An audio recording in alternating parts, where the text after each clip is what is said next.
Dubai, যে শহরটি একসময় অসম্ভবকে জয় করার আর গগনচুম্বী সাফল্যের প্রতীক ছিল, আজ সেটি এক ভয়াবহ বাস্তবতার মুখোমুখি। প্রতিটি দিন বর্তমানে $600 মিলিয়ন মাসুল দিতে হচ্ছে শহরটিকে।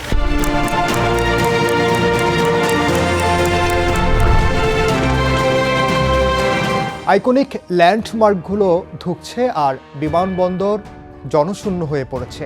1 মার্চ দুবাই ইন্টারন্যাশনাল এয়ারপোর্টে ইরানের হামলা দুবাইয়ের যত্ন করে সাজানো বিলাসিতার ইকোসিস্টেমের কবর খুঁড়ে দিয়েছে বলা যায় মরু স্বর্গকে ধ্বংসের কিনারে ঠেলে দিয়েছে। কদিন আগেও বিনিয়োগের জন্য মানুষ উন্মুখ থাকলেও এখন তারা পালানোর পথ খুঁজছেন। বিপর্যয়ের সূত্রপাত 1 মার্চ। ইরান যুদ্ধে এদিনই প্রথম নিশ্ছিদ্র নিরাপত্তা বলয় ভেঙে দুবাইয়ে আঘাত হানে ইরান। সরাসরি হতাহতের সংখ্যা কম হলেও হাজার হাজার ফ্লাইট বাতিলের প্রভাব ছিল প্রলয়ঙ্করী। টার্মিনাল 3-এ যেখানে একসময় মানুষের পদচারণায় মুখর ছিল, আজ সেখানে কেবল বিষাদের সুর। ইঞ্জিনের সেই পরিচিত গর্জন যা একসময় সমৃদ্ধির গান শোনাতো, তা এখন আতঙ্কের আর্তনাদের রূপ নিয়েছে। 25 লাখ মানুষ এক একটি বিমানের টিকিটের জন্য হাহাকার করছে। আকাশপথও আজ অভিশপ্ত। রেডারে দেখা যাচ্ছে আকাশ একদম খাঁ খাঁ করছে। যে শহরটি সংযোগের উপর ভিত্তি করে টিকে ছিল, সেই সংযোগই এখন পুরোপুরি বিচ্ছিন্ন। চেক ইন কাউন্টারে দাঁড়িয়ে থাকা এই মানুষগুলো কারা? তারা তো আর সাধারণ পর্যটক নয়, তারা আধুনিক বিশ্বের সেই অভিজাত শ্রেণী যারা এখন নিজেদের গোল্ডেন ভিসা কার্ডগুলোকে শুধু কাগজ ছাড়া আর কিছুই মনে করতে পারছে না।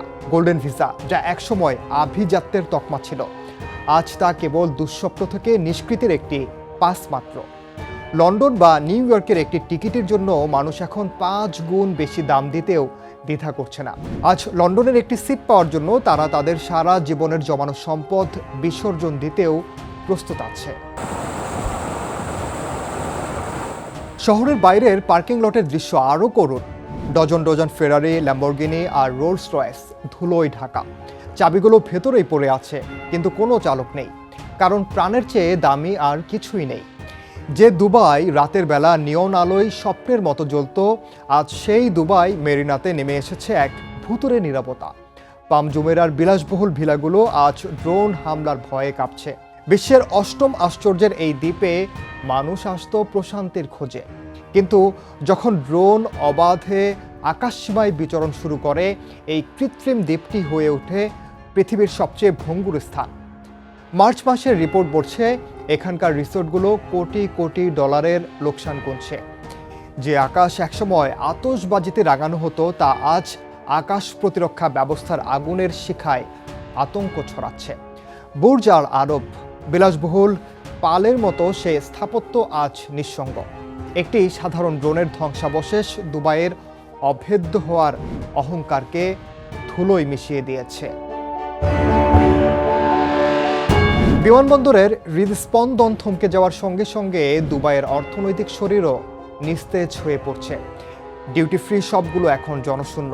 যে জনস্রোত এই শহরের প্রাণ ছিল, তা নিঃশব্দে সিঙ্গাপুর বা ইস্তাম্বুলের দিকে মোড় নিয়েছে।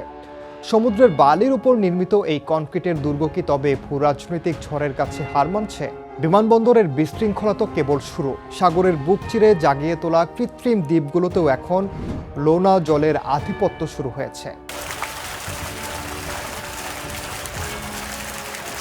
বিনিয়োগকারীরা একটি সত্য প্রায়ই ভুলে যান, দুবাই কেবল পর্যটনের শহর নয়, এটি কনক্রিটের ব্যালেন্স শিট।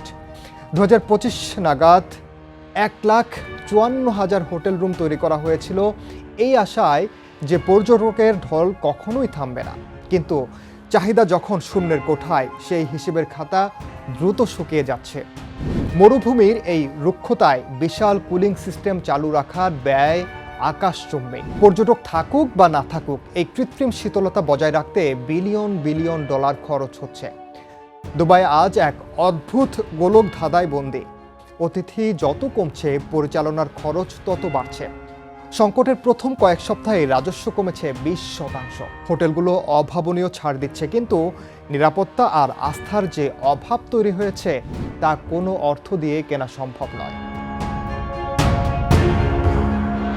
মিশেলিন রেস্তোরাঁর টেবিল পেতে মাসখানেক অপেক্ষা করতে হতো। তারা আজ পর্যটকদের সাদরে আমন্ত্রণ জানাচ্ছে, কিন্তু কেউ নেই।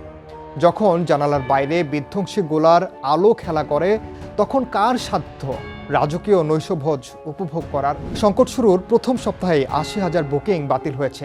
সিয়াল টাওয়ার বা মার্সা আল আরাবের মতো স্বপ্নিল প্রকল্পগুলো এখন মরুভূমির বুকে অসমাপ্ত কঙ্কাল হয়ে থাকার ঝুঁকিতে। স্টার রেস্তোরাঁ থেকে শুরু করে লাক্সারি সবকিছুর কফি নাচ তৈরি। আবাসন খাতের বুদবুদটি যখন ফাটছে, তখন এই মিলিয়ন ডলারের অ্যাপার্টমেন্টগুলো যেন সোনার খাঁচা ছাড়া আর কিছুই নয়। মানুষ ঋণের বোঝা নিয়ে বসে আছে, আর বিনিয়োগের সেই স্রোত এখন অন্য ঠিকানায়, সিঙ্গাপুর কিংবা রিয়াদের দিকে। তবে সবচেয়ে কষ্টের গল্পটা লুকিয়ে আছে শ্রমিকদের সারিতে। ৯০% বিদেশি যারা এই শহর গড়ে তুলেছে, তাদের ভাগ্যে আজ কি আসলে? দক্ষ মেধাবীরা পালানোর সুযোগ পেলেও লাখ লাখ শ্রমিক আটকা পড়েছেন কাফালা সিস্টেমের শেকলে। তাদের পকেটে টিকিটের টাকাটুকুও নেই। আজ যারা দুবাইয়ের প্রাসাদ তৈরি করেছে, আজ তাদেরই দুবাই থেকে বিতাড়িত হতে হচ্ছে। আনুগত্য টাকা দিয়ে কেনা যায় না, এটা দুবাইয়ের শাসকদের বুঝতে অনেক দেরি হয়ে গেছে। হোয়াটসঅ্যাপ গ্রুপগুলোতে এখন কেবল দুবাই এক্সিট প্ল্যান নিয়ে আলোচনা। বড় বেতনের বিশেষজ্ঞরা এখন ভাবছেন কেবল প্রাণ বাঁচানোর কথা। আন্তর্জাতিক স্কুলগুলোয় ছাত্র সংখ্যা 1/4 কমে গেছে। কেন বা তারা থাকবে? যেখানে জীবনযাত্রার ব্যয় আকাশচুম্বী আর নিরাপত্তা অনিশ্চিত, সেখানে মায়া কাটানোই শ্রেয়। দুবাই যখন ক্ষত মেরামতে ব্যস্ত, তখন তার প্রতিদ্বন্দ্বীরা হাতছানি দিচ্ছে। সৌদি আরবের নিয়ম বা রিয়াদের উত্থান সেই বিনিয়োগ শুষে নিচ্ছে। পর্যটকরা এখন আর প্রাণহীন কনক্রিটের জঙ্গল নয়, বরং নির্ভরতা ও সাংস্কৃতিক গভীরতা খুঁজছে।